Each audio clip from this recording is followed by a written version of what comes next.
अच्छा नहीं लगेगा, उस दिन भगवत शरणागत हो जाएंगे, उस दिन प्रभु अवश्य कृपा करेंगे। कौन ते प्रतिजानी न में भक्ता प्रणश्यति, ये भी भगवान कहते हैं। उनके शरण में आने से कभी भगवान उसको कभी छोड़ते नहीं हैं। भगवान कितने भी पापाचारी हो, अभिचारी, व्यभिचारी, कुभिचारी, कैसे भी हो, एक बार शरण में जो आ जाते, भगवान देखते ही नहीं कौन पापाचारी, अभिचारी, जानते हैं सब माया है। ये तो आत्मा से तो इसका कोई संबंध नहीं है। आत्मा तो सर्वथा निर्दोष है।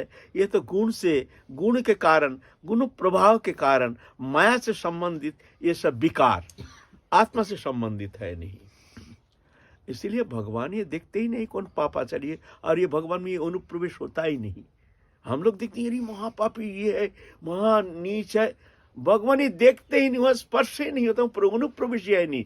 क्यों? जानती है तो माया। आत्मा जो है, वो जो भगवत अंश जीव अविनाशी जो है, वो तो सर्वथा शुद्ध है, शुद्ध सत्य सनातन नित्य मुक्त आनंदमय है। इसलिए भगवान ये देखते नहीं। जब भी वो भगवत शरणागत हो जाते हैं, उसी समय भगवान उसको अभय देते हैं। कोई चिंता नहीं, तुम मेरे शरण में आ जाओ। अहं त्वं सर्व पापी मोक्षयिष्यामि मा शुचो, हम तुमको समस्त पाप से मुक्त कर देंगे, तुम चिंता मत करो, चिंता मत करो। तुमको चिंता करने का भी भगवान ने अवकाश नहीं दिया। बोलते नहीं, चिंता भी करने का कोई जरूरत नहीं है। ओ पीछे तो सुदुराचार भजते माम अनन्य भाग, अति दुराचार व्यक्ति भी मेरे शरण में आता है तो अर्जुन उसको दुराचारी नहीं समझना। मेरे शरण में आया है ना, क्षिप्रांग भवति धर्मात्मा, बहुत जल्दी वो धर्मात्मा मैं बना देता हूँ। मेरी कृपा से वो शुद्ध हो जाता है, निर्मल हो जाता है, वो जान जाता है। ददामी बुद्धि जोगं तंग जेनो माम उपजानती थी, मैं बुद्धि देता हूँ जिस बुद्धि के द्वारा फिर वो धीरे धीरे जान जाता है। ये बुद्धि उसमें है नहीं, मैं देता हूँ। ये बुद्धि उसमें है नहीं। अगर रहता तो ना जाने कब ये संसार चक्र से मुक्त होकर परम शांति पद प्राप्त करने में समर्थ हो जाता है, क्योंकि ये शक्ति जीव में है। भगवत अंश है ना, शक्ति है ना, लेकिन ये बुद्धि है नहीं। माया के कारण माया ने भुला दिया सब। स्वरूप विस्मृति ही संसार क्या है? स्वरूप विस्मृति।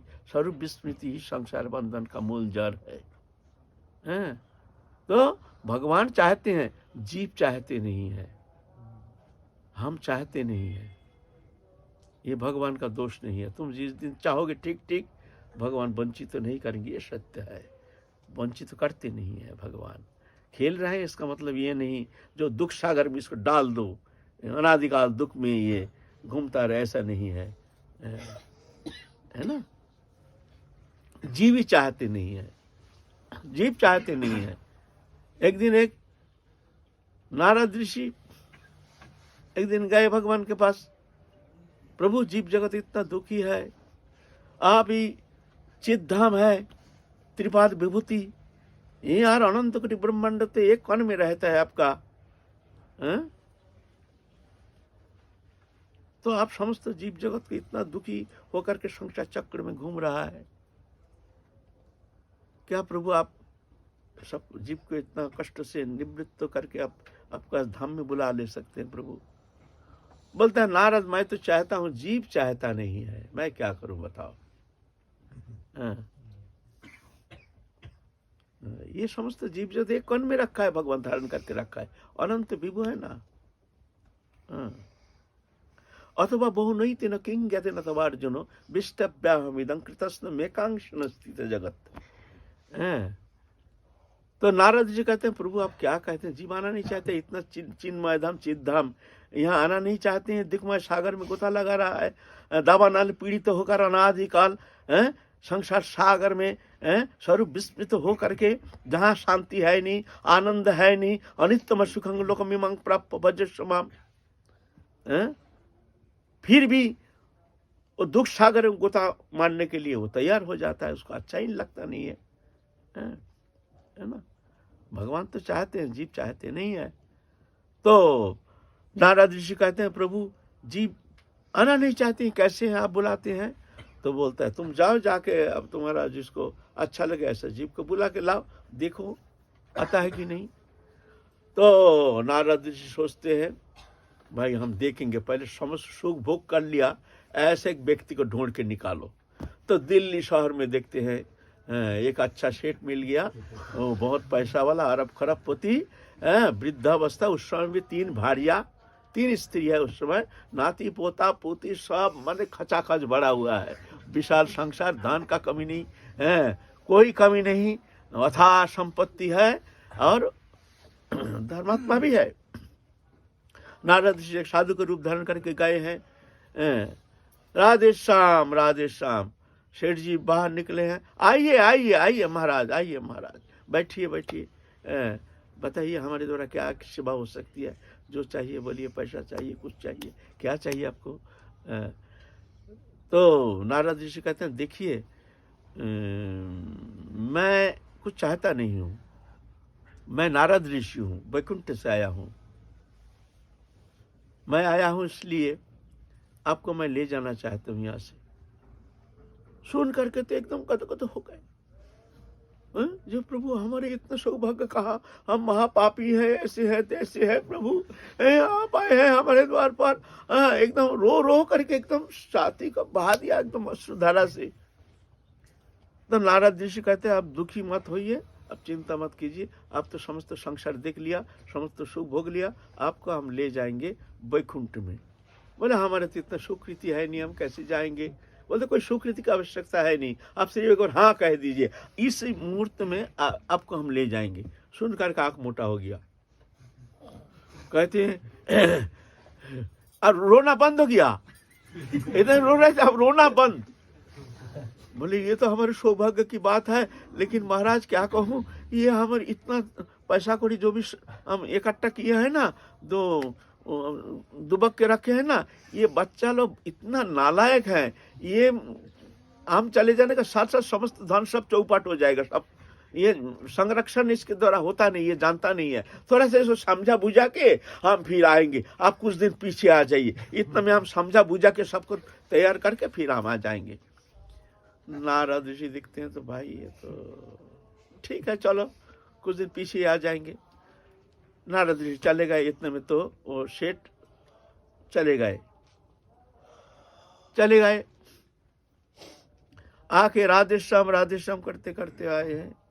राधे श्याम, सेठ जी का बड़ा लड़का है, आइए आइए आइए महाराज, आप बोलिए क्या बात है। नहीं वो सेठ जी कहाँ, जो शायद आपके पिता होगा शायद। बोले वो तो चले गए।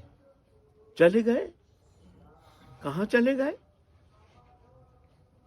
बोले हाँ कुछ दिन पहले तो चले गए। अच्छा, तो ध्यान लगाए देखें क्या है, देखते हैं हाँ उसके घर में ये कुत्ता बन के भौ भौ भौ भौ कर रहा है, कुत्ता बन के भौ भौ भौ भौ भौ भौ कर, और नारद ऋषि आए उनको देख करके भौ भौ भौ भौ जोर से कर रहा है, क्यों घुसा है।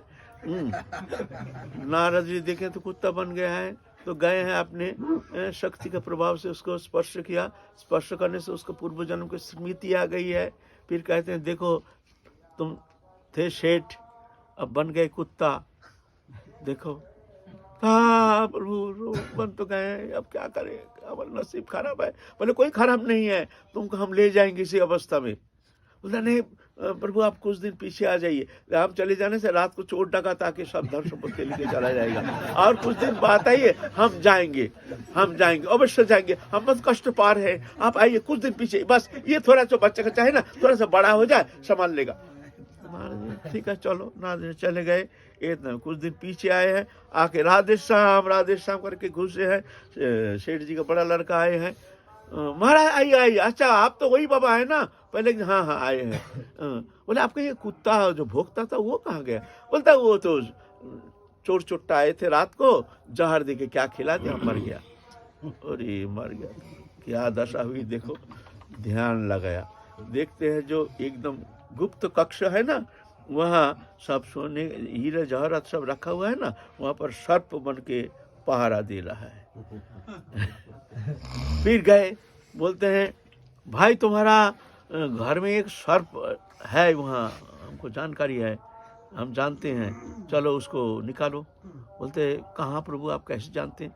बोलते हैं हाँ तुम्हारे गुप्त कक्ष है, वो कक्ष में चलो, वहाँ एक नाग सांप है। तो बाबा कैसी बात करते हैं, अच्छा चलो। जाके वो नीचे ऐसे ऐसे घूम घाम के जाकर के गुप्त कक्ष में चले गए। वहां जाकर ओ सांप तो निकल गया, फश। नारद ऋषि फिर अपने शक्ति प्रभाव से उसको स्पर्श किया, उसका पूरा जन्म की स्मृति आ गई। बोलते देखा था सेठ, बन गए कुत्ता, अभी सर्प बने हो, जाओगे हमारे साथ? बोलते हैं जाएंगे, लेकिन प्रभु क्या हुआ?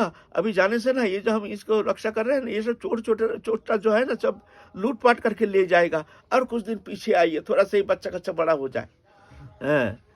तो नारद ऋषि चले गए, फिर आए, आ करके बोलते हैं आपको वो नाग साप था ना, वो जो गुप्त कक्ष में, वो कहाँ गया?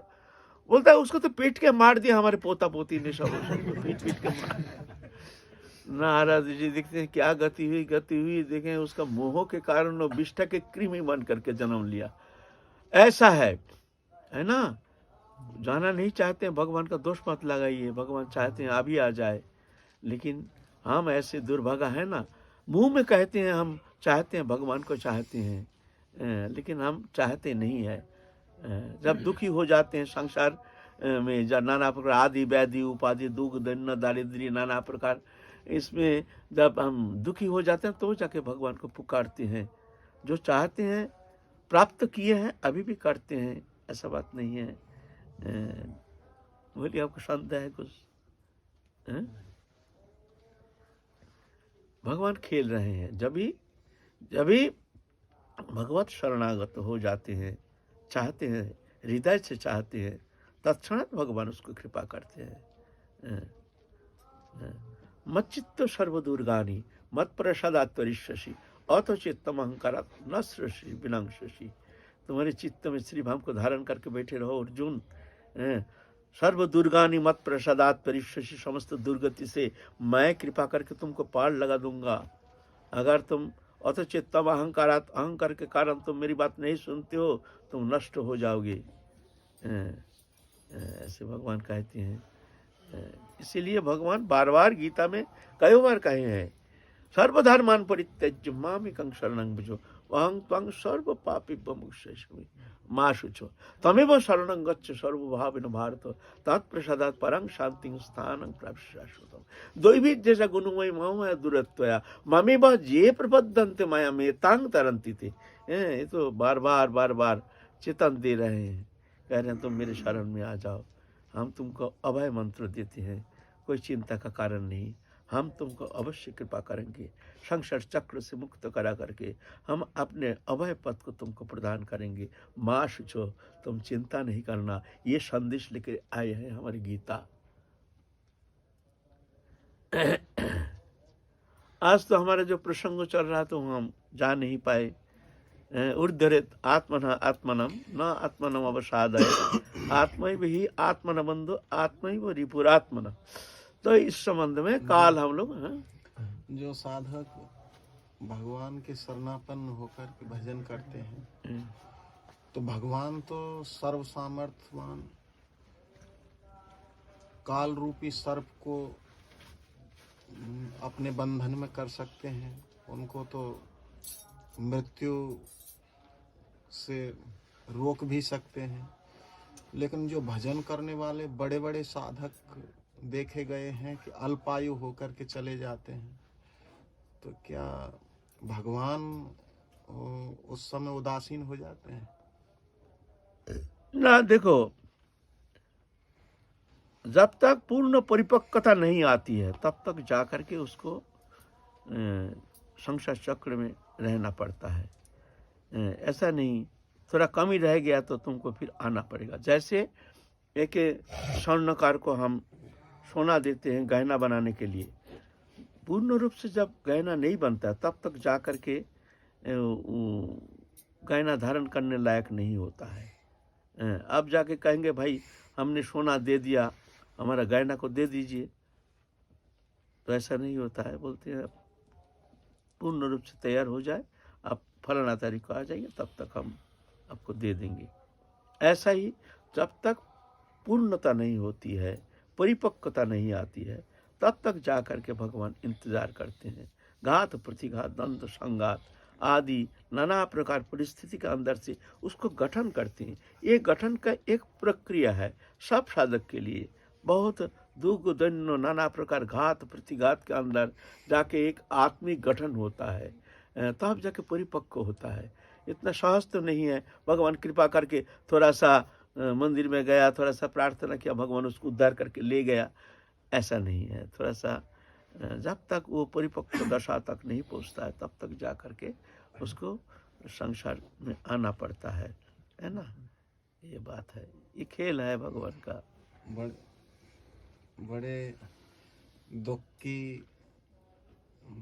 दुख का विषय रहता है। बड़े बड़े भजनानंदी, बड़े बड़े साधक महापुरुष चले जाते हैं और एक संसार में ये बहुत बड़ा अवसाद छोड़ करके चले जाते हैं, और साधक भी दुखी होते हैं और वो महापुरुष हमारे बीच नहीं रहते हैं। उनके द्वारा बड़ा जीव कल्याण भी होता है। तो ये भगवान की लीला कुछ समझ नहीं आती। हाँ, ये तो होता है। ये तो परिपक्व दशा, एकदम पूर्ण परिपक्वता, पूर्ण रूप से गठन कब होगा ये तो प्रभु जानते हैं। लेकिन जब तक कमी रहती है तब तक यहाँ से पूर्ण रूप से मुक्ति होना शायद संभव नहीं है ना। विश्व पितामह द्वादश महाभगवत का एक भगवत, इनको सरसज्जा में किस तरह से शरीर त्यागना पड़ा। जब भगवान गए हैं पंच पांडवों के साथ भीष्म पितामह को दर्शन करने के लिए, हाँ, तो भीष्म पितामह कृष्ण को प्रश्न कर रहे हैं, जे हे प्रभु, हमने 100 जन्म तक ऐसा कोई पाप कर्म नहीं किया जिस तरह से हमारे ऐसे दयनीय स्थिति में हमको प्राण त्यागना पड़ रहा है। ये कारण क्या है? ये सरसज्जा में इस तरह से तरप तरप करके हम शरीर को त्यागने के लिए मजबूर हो रहे हैं, इंतजार कर रहे हैं, मृत्यु के समय का इंतजार कर रहे हैं। तो भगवान कहते हैं 100 जन्म के पूर्व की कोई घटना तुमको याद है? बोलते नहीं, इससे पहले 100 जन्म का पहले तो कोई घटना हमको याद नहीं।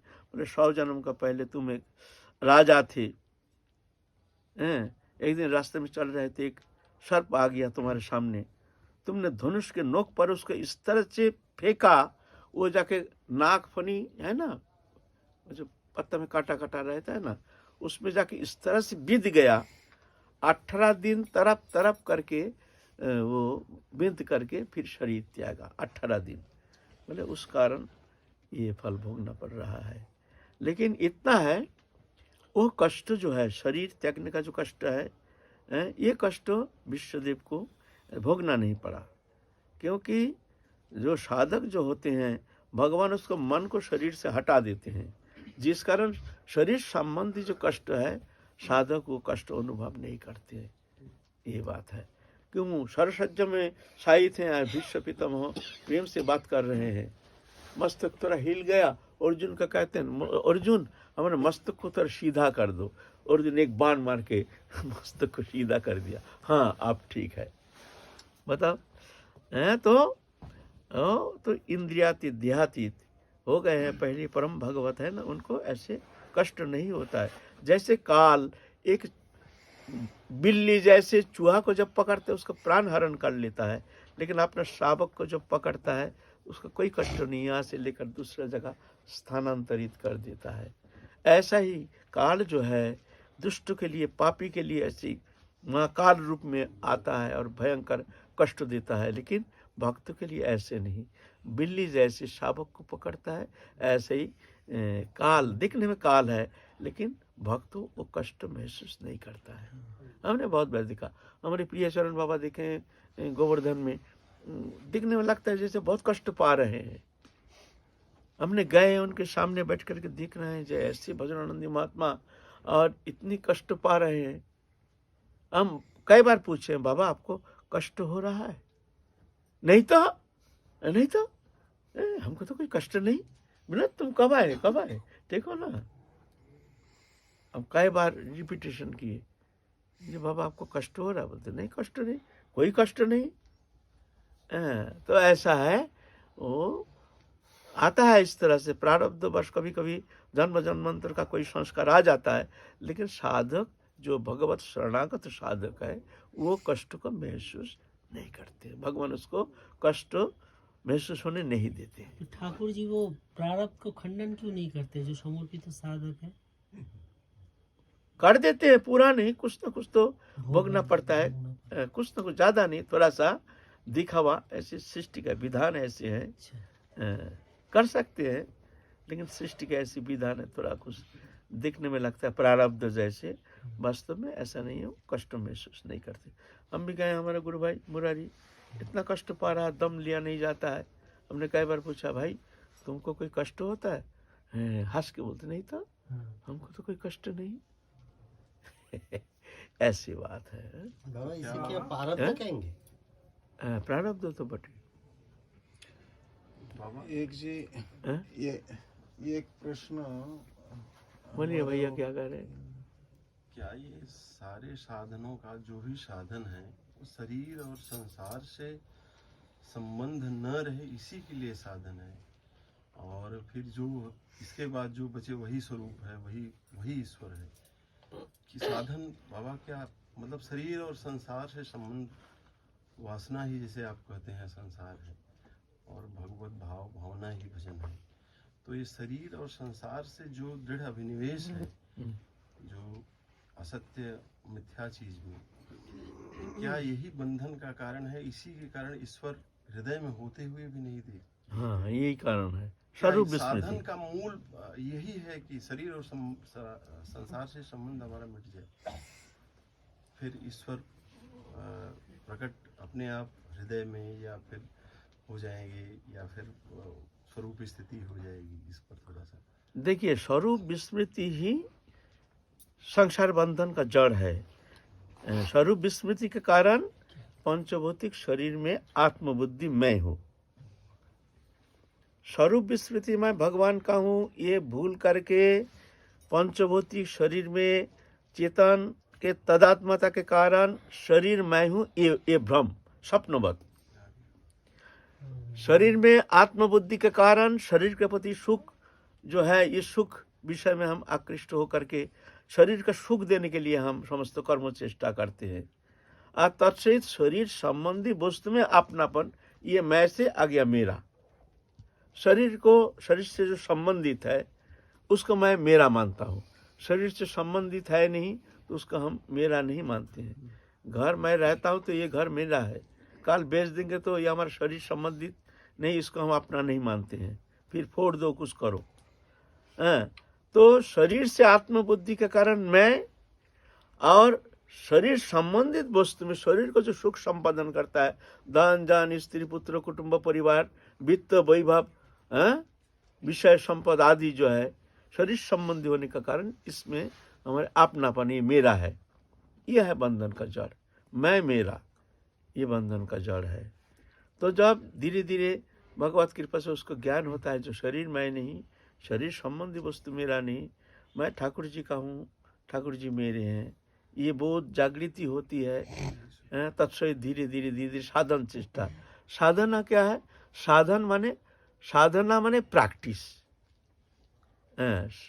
साधन और भजन एक चीज नहीं है, भजन अलग चीज है। साधना माने प्रैक्टिस। क्या प्रैक्टिस? मिथ्या वस्तु से हमारी जो दृढ़ अभिनिवेश, वो अभिनिवेश को हटाने के लिए जो क्रिया, इसको कहते हैं साधन। पहले इंद्रिय विषय क्रिया, हमारे चक्षु कर्ण नासिका आदि ये इंद्रिय विषय को हम संयमित करने के लिए कोशिश करते हैं, जिससे हमारे ये जो इंद्रिय है ये भोग्य विषय में आकृष्ट ना हो। हमारे कर्म इंद्रिय जो है ये भोग्य विषय के प्रति चलमान ना हो, इसके लिए जो चेष्टा है इसको कहते हैं साधना। और भजन है गुरु प्रदत्त नाम जप ध्यान धारणा आराधना आदि जो है यह है भजन, है ना। तो धीरे धीरे साधन चेष्टा और भजन क्रिया के द्वारा धीरे धीरे उसका तदात्मता बढ़ता जाता है भगवान की तरफ। परसेंटेज बढ़ता है तो इधर परसेंटेज घटता है, इधर जितना परसेंटेज बढ़ेगा इधर उतना परसेंटेज घटेगा। जब ये 40%, 60%, 70% हो जाएगा भगवान की तरफ हमारे लगाव, तो ये परसेंटेज घट जाएगा, 30%, 20% हो जाए तो इसको ये दबाव नहीं चलता है, उसका दबाव चलता है, उसका ताकत ज़्यादा है। ये प्रक्रिया है। उधर लगाव बढ़ाना है, ऑटोमेटिक ये लगाव रहेगा नहीं, ऑटोमेटिक हट जाएगा। ये प्रक्रिया है। ये प्रक्रिया के द्वारा धीरे धीरे धीरे धीरे एक समय जा कर के भगवान में पूर्ण रूप से हमारे चेष्टा जो है पूर्ण रूप से स्थिति हो जाती है, इधर जीरो हो जाता है। तब जा कर के जैसे केचुली छोड़ देता है सर्प, ऐसे ही अविद्या ग्रंथि ये खुल जाता है, स्वरूप में स्थित हो जाता है। ये प्रक्रिया है। बाबा हैं? कल के सत्संग में भी आपने जैसे बताया कि शरणागति सबसे उत्तम होता है, और आज भी जैसे बताया शरणागति होने के बाद साधक को पता चल जाता है कि मेरे हाथ में कुछ भी नहीं है, जो कुछ है भगवान का है। तो ये जो श्लोक है सर्वधर्मान परित्यज्य माम एकम शरणम व्रज, उसमें जो सेकंड लाइन है अहम त्वम सर्व पापे मोक्षयिष्यामि मा शुचा, तो यहाँ पे भी तो साधक के मन में ये एक लालसा आ सकती है कि भगवान को शरणागत होने से मेरे सारे पापों को भगवान मुझसे मुक्त कर देंगे। तो क्या वो पूर्ण रूप से शरणागति बोली जाएगी? देखो शरणागति का स्वरूप क्या है? शरणागति का स्वरूप है ये जो हमारे अहंकार, जो अहंकार जड़ीय अहंकार, एक है चिद अहंकार चिद अभिमान, एक है जड़ीय अभिमान। जड़ीय अभिमान मैं मेरा और चिद अभिमान तू तेरा। ये जड़ीय अभिमान ये सबसे बंधन का मूल जड़ है ना। ये अभिमान को समाप्त करना है, इसको भगवत चरण में समर्पित हो करके भगवान को कर्ता मान करके स्वयं अकर्ता बन के दृष्टा बनना है। यह है शरणागति। शरणागति माने ये नहीं तुम समर्पण करोगे भगवत चरण में। ऑटोमेटिकली जब ये अहंकार भगवत चरण में समर्पित हो जाता है, जो करा रहे हो तुम करा रहे हो, जो हो रही है तुम्हारी इच्छा, जो होगी तुम्हारी इच्छा जान करके दृष्टा बन जाता है। ये है माने शरणागति का मूल स्वरूप। एक शब्द नहीं है हम तुम्हारे शरणागत हैं प्रभु, हम तुम्हारे शरणागत। इधर अहंकार तो पूरा भरा हुआ है, ऐसा नहीं है। तो जब ऐसे शरणागत हो जाते हैं ऑटोमेटिकली, तब भगवान उसको अभय देते हैं। अहं त्वं सर्व पापी मोक्ष, मैंने पूर्व जन्म कृत जो हमारे पूर्व जन्म का जितना पाप राशि है वो सब भगवान समाप्त कर देते हैं, भोगना नहीं पड़ता है। अज्ञान हो यदि है पाप उपस्थित तथापि कृष्ण तारे ना करन प्रायश्चित। चैतन्य कहते हैं, बोलते अज्ञान से भी अगर साधक शरणागत तो होता है, एक भूल की पूंजी है शरीर। ऐसा कोई साधक या कोई कह नहीं सकता है जो हमारे द्वारा भूल होगा नहीं, हमारे द्वारा कोई निषिद्ध कर्म होगा नहीं, ये कोई गारंटी दे नहीं सकता। बड़े बड़े विद्वान भी वहाँ हार गए हैं, हार जाते हैं। कोई कहते हैं कोई कहता नहीं तो हम जानते हैं ये एकदम धोया हुआ तुलसी पत्ता है। वास्तव में ऐसा नहीं, भूल होता ही है। जब तक भगवत प्राप्ति नहीं होती तब तक कहीं ना कहीं भूल तो होगा ही है। लेकिन भगवान तो जानते हैं ना, तो उसका फल भोगाते नहीं है भगवान। कहते हैं हम उसको क्षमा कर देते हैं। ऐसे शरणागत भक्त के लिए भगवान क्षमा कर देते हैं। लेकिन जो विषयी लोग हैं, बहिर्मुख हैं, उनको तो वो कर्म संस्कार बन जाता है, वो तो उसको भोगना ही पड़ेगा। ये जन्म हो आगे जन्म हो उसको भोगना पड़ेगा। एक भैया जो 1 मिनट का समय, अब उन्होंने हमसे कई बार कहा था कि बाबा से पूछ कर देखना कि जैसे ये आज क्रिसमस डे है तो इस पर बच्चों को संता बनाते हैं और गोपाल जी को, अपने ठाकुर जी को भी संता वस्त्र पहनाते हैं, क्या ये उचित है? देखो भाई, हमारे ठाकुर जी को संता बनाना ये तो बहुत ही दुखदायी वेदनादायक है। हाँ, कोई बच्चा को ऐसे ही संता बनाया दिखाया वो तो अलग बात है, कोई बात नहीं, ठीक है, संता महत्पुरुष थे, कोई बात नहीं। लेकिन हमारे ठाकुर जी को इस तरह से सजाना ये तो बहुत ही हमारे लिए तो बहुत वेदनादायक है। साक्षात पूर्ण ब्रह्म सनातन भगवान, ये तो कोई एक विग्रह नहीं है, एक तो धातु पदार्थ नहीं है, ये तो भगवान का ही स्वरूप है। इसलिए ऐसा नहीं करना चाहिए, ये तो बहुत अन्याय है। हम लोग सनातन धर्मी होकर हमें वो मतलब पश्चिमी कल्चर या संस्कृति ग्रहण करना ठीक है? ये तो पश्चिमी कल्चर है, हमारे भारत के साथ तो ये देखो ऐसा तो होना नहीं चाहिए, जरूरत भी नहीं है, लेकिन फिर भी अगर किसी को शांता बना देते हैं ऐसा तो ठीक है, चलो वो भी क्षमा कर सकते हैं, लेकिन हमारे ठाकुर जी को इस तरह से शांता बनाना ये तो बड़ा अनुचित है, राधा रानी को भी, जुगल किशोर को एक साथ। बहुत ही अन्याय है, ये तो होना नहीं चाहिए ऐसे हैं? जी जी।